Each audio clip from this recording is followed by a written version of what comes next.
My name's Shan Hira. I'm a sound engineer from Manchester. Born and bred in Manchester.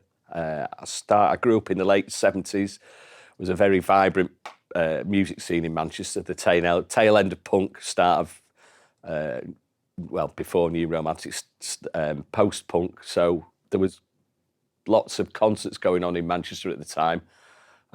So from school, I started going to concerts with friends, and very soon realised that you didn't have to be that great a musician to be in a band, because you turn up every week and watch these people who weren't that good, but they had the wherewithal to get themselves up on stage and make a noise, which kind of blew the myth of having to be a musician to be in a band out the water, which was the start of a lot of people's careers of getting into music then, because it demystified the whole thing. Before that, you thought you'd have to be a trained musician to be in a band or whatever. So blew that out the water. So I ended up joining a band, as did many people at that time, and it was quite easy to get gigs. There was a lot of venues open and a good scene going on at the time. So we did a few concerts, made a couple of records, realised that wasn't going to be the way I'd make my living.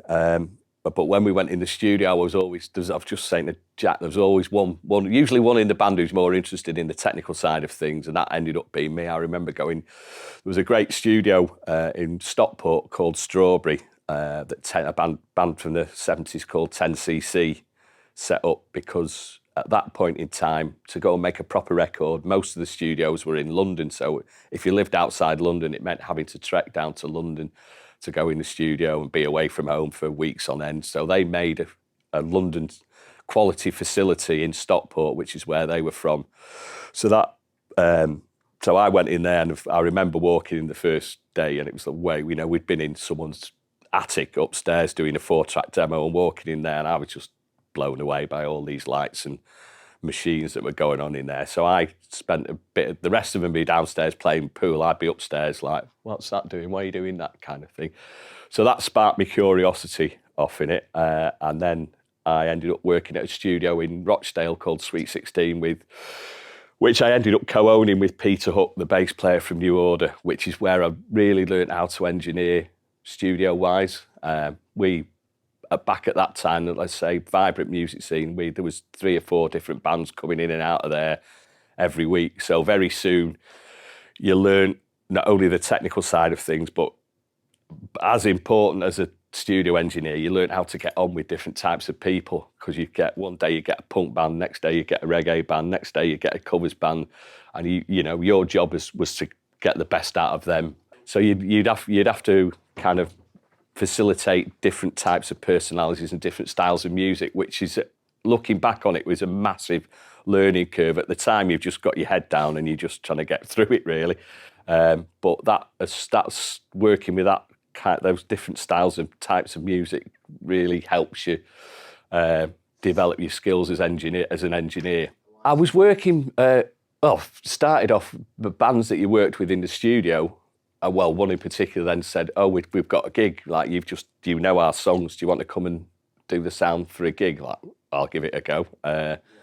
Died 1,000 deaths trying to do it, because it's, from a controlled studio, control room environment with some nice speakers. You're in this horrible room and it sounds nothing like what it did in the control room. But that's the start of the journey. So I transitioned from being a studio engineer to a live engineer, working for bands that had been in there.